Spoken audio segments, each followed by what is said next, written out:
Hello everyone, thank you for tuning in. My name is Sister Anne Heath. I'm a Sister of Mercy.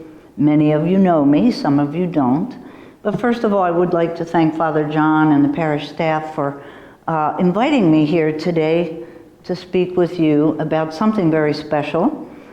Today we are in Advent, and we every year celebrate this particular fund, the Religious Retirement Fund.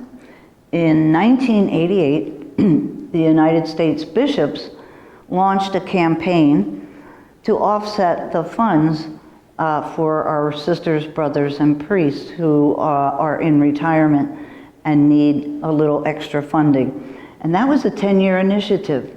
And here we are in 2020. So the fund has been extended. And that's because of a great need that we have. I'm very happy to talk with you about this today because in these times, especially with COVID, the times are especially difficult. But let me tell you how it started and why it's here. When I was working, I got thinking about this. For 25 of my 50 years, I received what we call a stipend, which back then was lovely but not quite adequate. In the last 25 years of my ministry, I worked more for a salary. So if you look at someone's life over 50 years of ministry, 25 of those receiving a stipend, which was minimal, but helpful at the time, and then receiving a salary. By the time we paid into Social Security, it became a rather meager amount. So an average Social Security for a religious right now is about $6,000.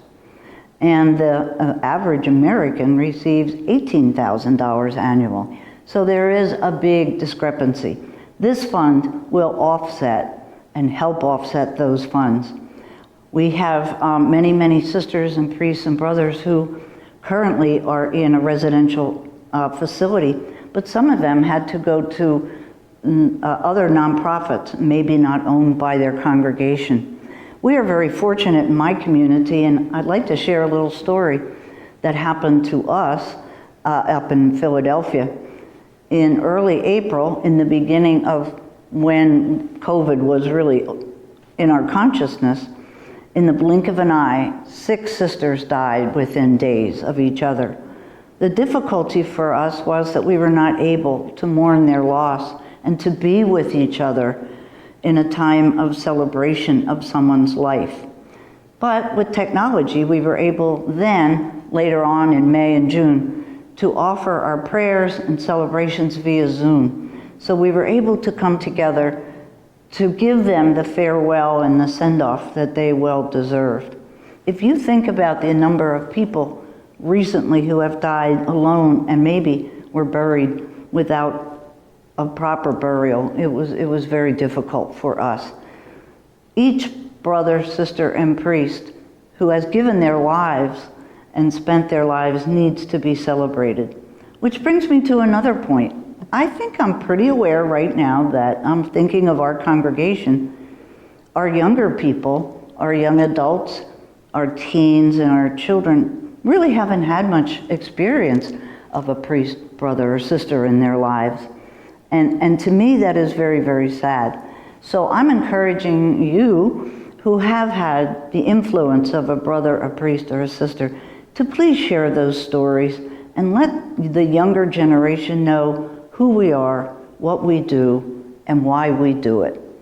So our sisters and brothers and priests right now who are needing our support and our care are people very special to most of us. They're like our big great aunts and great uncles and grandparents who have for generations given us a way to live. They worked in hospitals, nursing homes, social services. I was a therapist with Catholic Charities.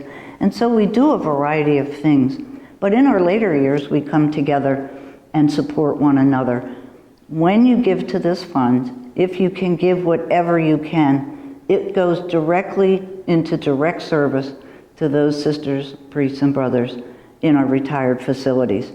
This fund, one of our own sisters, Sister Anne is on the staff there, and one of her jobs is to assess the need. So every congregation can make an application and be given an assessment to see what the need is and how they can enter into that fund. So as we round through a giving season of Advent, the second reading today for Gaudete Sunday talks about rejoice. Rejoice in the Lord always. Again, I say rejoice, and pray unceasingly. That reading particularly speaks to my heart of those men and women who have, for their lives and continue in whatever capacity, offer their prayer unceasingly for us, for you, for the world. So my hope is that if you can, you will give what you can. St. Andrew's has been amazingly generous.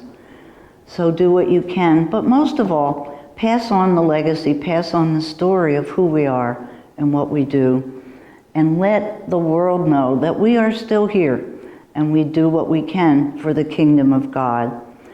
And I pray that one day soon, we can come together to be together as a faith community and continue to celebrate one another's lives in person.